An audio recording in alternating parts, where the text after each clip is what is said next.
ಬಿಡದಿನಲ್ಲಿ ಏನೋ satellite township ಅನ್ನ ಮಾಡೋದಕ್ಕೆ ಹೊರಟಿದ್ದಾರೆ. ರೈತರ ಜಮೀನನ್ನ ಕಸ್ಕೊಂಡು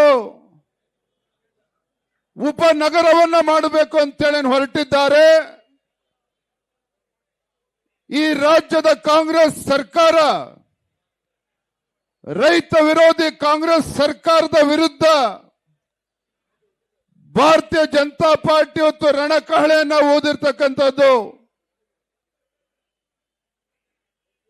ನಾವು ಅವತ್ತಿಂದನೂ ಕೂಡ ಹೇಳ್ತಾ ಇದ್ದೇವೆ, ರಾಜ್ಯದಲ್ಲಿ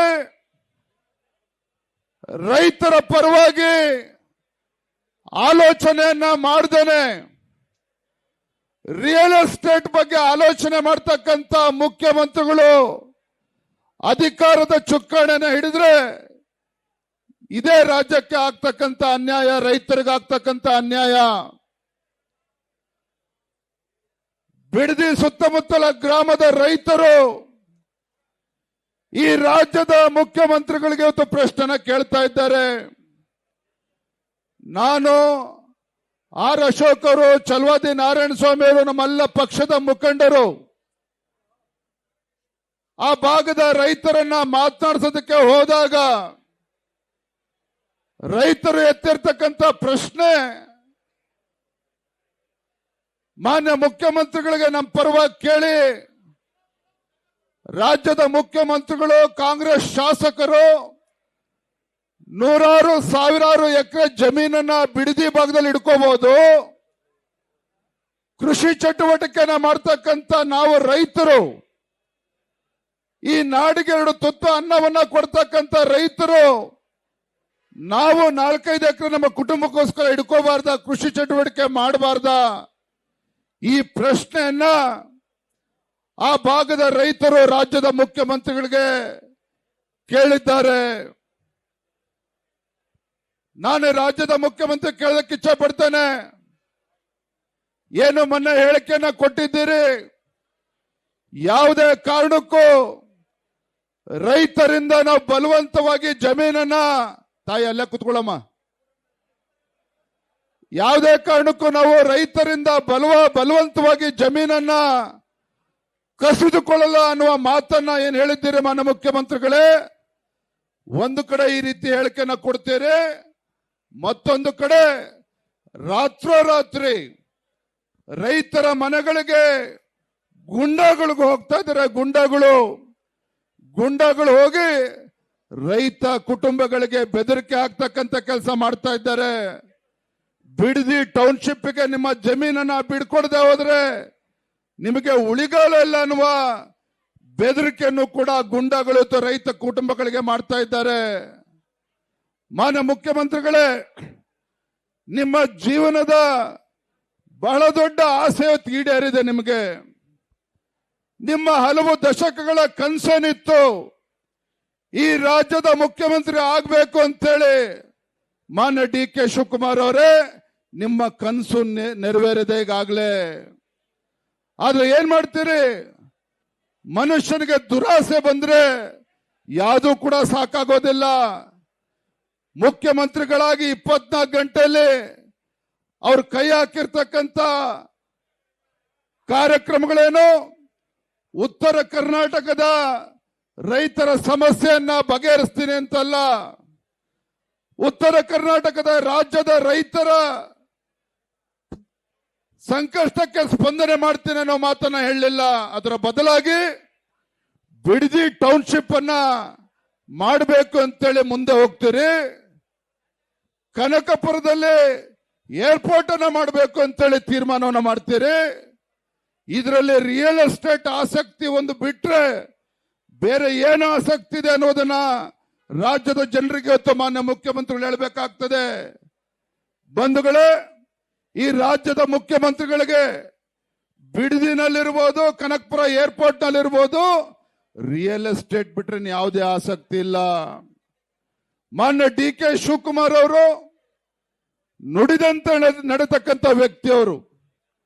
ಮಾನ್ಯ ಮುಖ್ಯಮಂತ್ರಿಗಳು ನುಡಿದಂತೆ ನಡೆತಕ್ಕಂಥ ಮುಖ್ಯಮಂತ್ರಿಗಳು. ಯಾಕೆ ಮಾತನ್ನ ಹೇಳ್ತಾ ಇದ್ದೇನೆ ಅಂತ ಹೇಳಿದ್ರೆ, ಸಿದ್ದರಾಮಯ್ಯನವ್ರನ್ನ ಮುಖ್ಯಮಂತ್ರಿ ಸ್ಥಾನದಿಂದ ಇಳಿಸಿ ನನಗೆ ಮುಖ್ಯಮಂತ್ರಿ ಸ್ಥಾನವನ್ನ ಕೊಟ್ರೆ ಬಿಡದಿ ಟೌನ್ಶಿಪ್ ಅನ್ನ ನಾನು ಮಾಡ್ತೇನೆ, DLF ಗೆ ಅವಕಾಶನ ಮಾಡಿಕೊಡ್ತೇನೆ ಅಂತ ಹೇಳಿ ಪ್ರಿಯಾಂಕಾ ಗಾಂಧಿ ಅವರಿಗೆ ಏನು DK ಶಿವಕುಮಾರ್ ಅವರು ಭರವಸೆ ಕೊಟ್ಟು ಬಂದಿದ್ದಾರೆ, ಆ ಭರವಸೆಯನ್ನ ಈಡೇರಿಸೋದಕ್ಕೆ ಇವತ್ತು ಮುಖ್ಯಮಂತ್ರಿಗಳು ಹೊರಟಿದ್ದಾರೆ ವಿನಃ ರೈತರ ಹಿತವನ್ನ ಕಾಪಾಡೋದಕ್ಕೆ ಹೊರಟಿಲ್ಲ ಇವರು.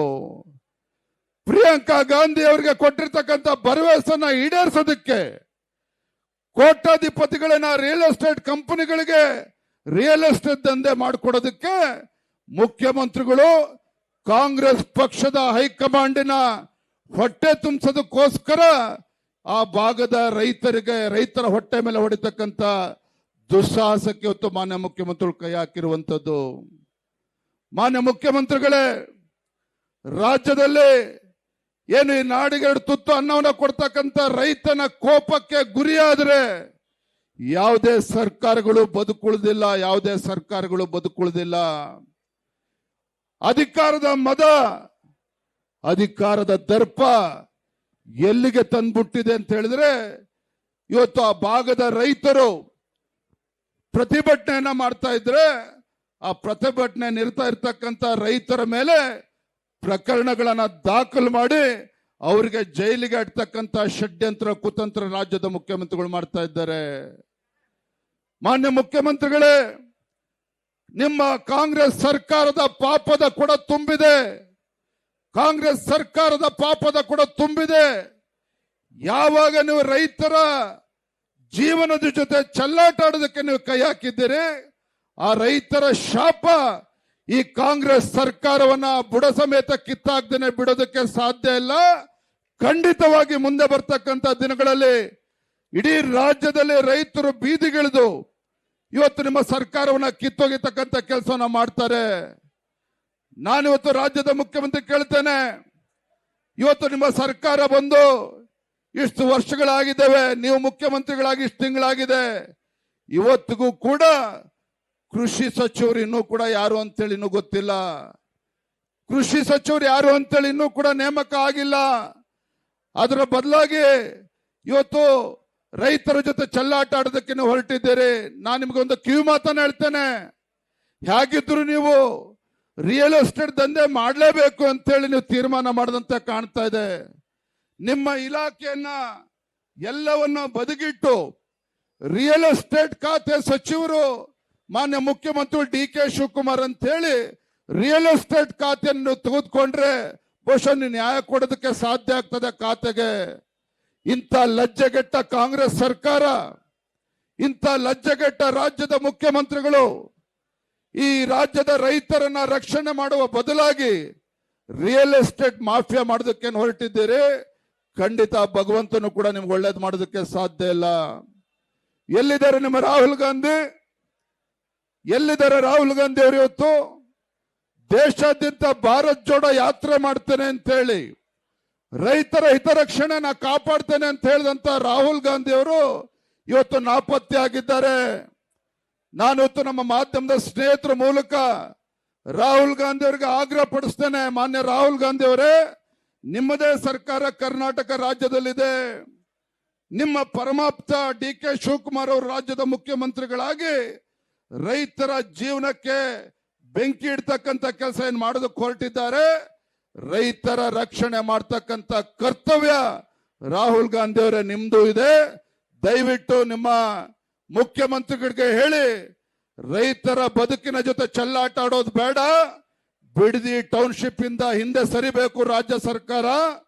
ಜೊತೆಗೆ ರೈತರ ಮೇಲೇನು ಪ್ರಕರಣವನ್ನ ದಾಖಲು ಮಾಡಿದ್ದಾರೆ, ತತ್ಕ್ಷಣ ಕೈ ಬಿಡಬೇಕು ಅನ್ನುವ ಆದೇಶವನ್ನು ನೀವು ಮಾನ್ಯ ಮುಖ್ಯಮಂತ್ರಿಗಳಿಗೆ ಮಾಡಿ, ಆಗ ರಾಜ್ಯದ ರೈತರು ನಿಮ್ಮನ್ನು ಒಪ್ಕೊಳ್ತಾರೆ. ಅದನ್ನ ಮಾಡೋದು ಬಿಟ್ಟು ಇವತ್ತು DK ಶಿವಕುಮಾರ್ ಜೊತೆ ಮಿಲಾವಟ್ ಮಾಡಿಕೊಂಡು ಕರ್ನಾಟಕ ರಾಜ್ಯದಲ್ಲಿ ಇವತ್ತು ಬೆಂಗಳೂರು ಮಹಾನಗರದಲ್ಲಿ ರಿಯಲ್ ಎಸ್ಟೇಟ್ ದಂಧೆ ಮಾಡಕ್ಕಂತ ಕಾಂಗ್ರೆಸ್ ಹೈಕಮಾಂಡ್ ಕೂಡ ಇವತ್ತು ಮುಖ್ಯಮಂತ್ರಿಗಳ ಜೊತೆ ಕೈ ಜೋಡಿಸಿರ್ತಕ್ಕಂಥ ನಾವು ನೋಡ್ತಾ ಇದ್ದೇವೆ. ಬಂಧುಗಳನ್ನ ಇಷ್ಟೇ ಹೇಳ್ತಕ್ಕಂಥದ್ದು, ಇವತ್ತೇನು ಭಾರತೀಯ ಜನತಾ ಪಾರ್ಟಿ ಆ ಭಾಗದ ಬಿಡದಿ ಭಾಗದ ರೈತರ ಪರವಾಗಿ ನಾವು ಹೋರಾಟಕ್ಕೆ ಧುಮುಕಿದ್ದೇವೆ. ಮಾನ್ಯ BS ಯಡಿಯೂರಪ್ಪನವರು ಕೂಡ ಇವತ್ತು ಹೋರಾಟಕ್ಕೆ ಧುಮುಕಿದ್ದಾರೆ. ರೈತರಿಗೆ ನ್ಯಾಯ ಸಿಗುವವರೆಗೂ ಕೂಡ ಭಾರತೀಯ ಜನತಾ ಪಾರ್ಟಿ ಕೈ ಕೊಟ್ಕೊಂಡು ಕೂರ್ತಕ್ಕಂಥ ಪ್ರಶ್ನೆ ಇಲ್ಲ. ಭಾರತೀಯ ಜನತಾ ಪಾರ್ಟಿ ನಿರಂತರವಾಗಿ ಸದನದ ಒಳಗಡೆ ಮತ್ತು ಸದನದ ಹೊರಗಡೆನೂ ಕೂಡ ನಾವು ಹೋರಾಟವನ್ನ ಮಾಡ್ತೇವೆ ಅನ್ನೋ ಮಾತನ್ನ ಸಂದರ್ಭದಲ್ಲಿ ಹೇಳ್ತಾ, ಇವತ್ತು ನಮ್ಮ ಎಲ್ಲ ರೈತಾಪಿ ವರ್ಗದ ಎಲ್ಲ ಬಂಧುಗಳು ಕೂಡ ತಾವೆಲ್ಲರೂ ಕೂಡ ಬಂದಿದ್ದಾರೆ. ನಿಶ್ಚಿತವಾಗಿ ನಮ್ಮ ಹೋರಾಟಕ್ಕೆ ಜಯ ಸಿಗ್ತದೆ. ಅಲ್ಲಿಯವರು ಕೂಡ ನಾವು ಹಿಂದೆ ಸರ್ತಕ್ಕಂಥ ಪ್ರಶ್ನೆ ಇಲ್ಲ ಅನ್ನೋ ಮಾತನ್ನ ಹೇಳ್ತಾ ನನ್ನ ಮಾತನ್ನು ಮುಗಿಸ್ತೇನೆ. ಬಲೋ ಭಾರತ್ ಮಾತಾಕ್ಕೆ. ಎಲ್ಲಿಯವರೆಗೆ ಹೋರಾಟ, ಎಲ್ಲಿಯವರೆಗೆ ಹೋರಾಟ,